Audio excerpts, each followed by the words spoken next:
I am Carla, and here in my art studio in Half Moon Bay. I live, fortunately, pretty close to the beach here in Miramar, and I've lately been doing something that's been so healing for myself, but most of all for the environment.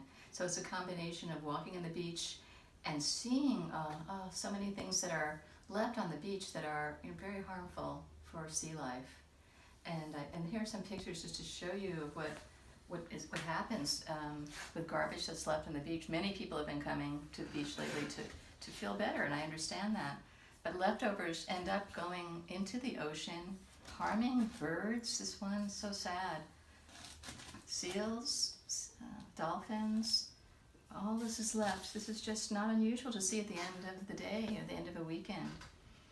So I have found comfort and feeling absolutely necessary to go into the beach, and when I'm there I collect the garbage and come back and make art out of it. And so I was going to share that because I thought maybe this is something you could do with your children, with your friends. And these are just some examples of very easy recyclable materials, like in this case, this is an oatmeal box turned upside down. And I have a little,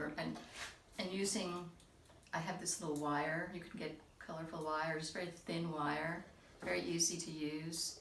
And with the wire, I made a few holes in the top, put the wire through the oatmeal box, and just made it dangle like a mobile here. There's some sea kelp and seashells here. And this was a leftover piece from a sand pail. That piece of plastic. Plastic is one of the worst things and the most common thing left on the beach that harms sea life.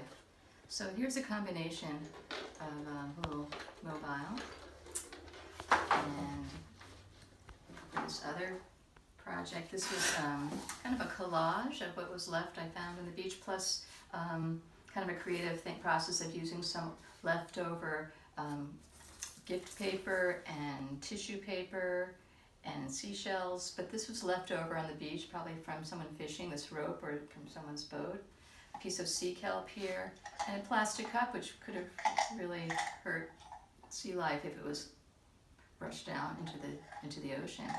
And with a little bit of glue, I decorated some wiggly lines on the cup and poured colored sand on it, a little bit of colored sand, which you can just do with a few drops of food coloring, and mix it in there and shake it maybe in a little Ziploc and let it dry. So you can make the sand into any color you actually want. This would be a fun thing to do with your children.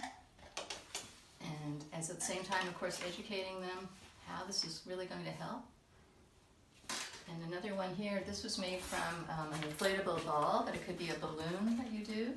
And in this case, I took pieces of brown, very kind of gift paper, wrapping paper, but you can use newspaper, you can use white paper, and it's basically flour. It's flour and water. It keeps that glue, keeps it attached here.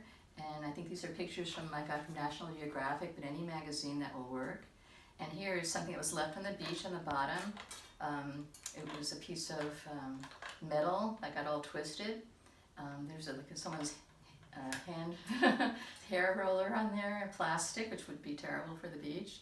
And then I made a hand out of tin foil and put a heart, which sums up from our heart and our hand. We are repurposing all of this garbage and saving sea life, and at the same time in this creative, healing way for ourselves as well.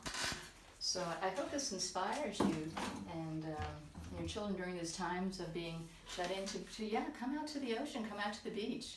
And at the same time, bring a bag of some sort to collect the trash that's left there, and know that you can go home and do something really helpful for the environment and for yourself too. These are really fun things to do, and really feels, okay, I can make a difference here, a very big difference. Thank you.